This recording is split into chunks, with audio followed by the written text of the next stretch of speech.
Morning to all. Today we are going to see third normal form. A relation is said to be in third normal form if it is in 2NF and there must be no transitive functional dependency. What do you mean by transitive functional dependency? If non-prime attribute is dependent on another non-prime attribute, then it is called transitive dependency. There is an alternate definition for 3NF. For every non-trivial functional dependency, alpha determine beta. Either alpha is a super key or beta is a prime attribute. Okay, now we will see example for third normal form. Consider the relation R of A, B, C, D and the set of functional dependencies are A, B determine C and C determine D. First you have to find the candidate key of the relation. The candidate key of the relation is A, B.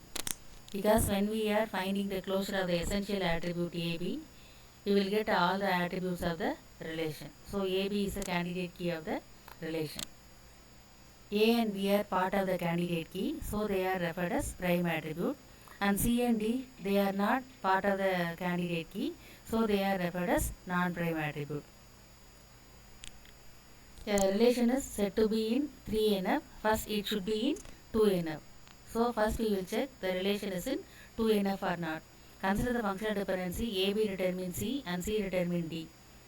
In the first functional dependency, C is a non-prime attribute and it depends on the entire candidate key AB.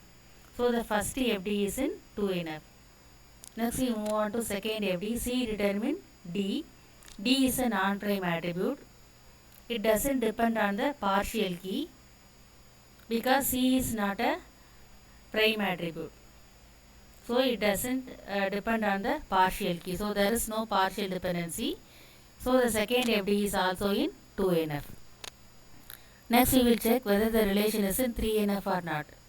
Consider the FD. C determine D. D is a non-prime attribute. It depends on another non-prime attribute C. So if one non-prime attribute depends on another non-prime attribute, then there is a transitive dependency. So the relation is not in 3NF.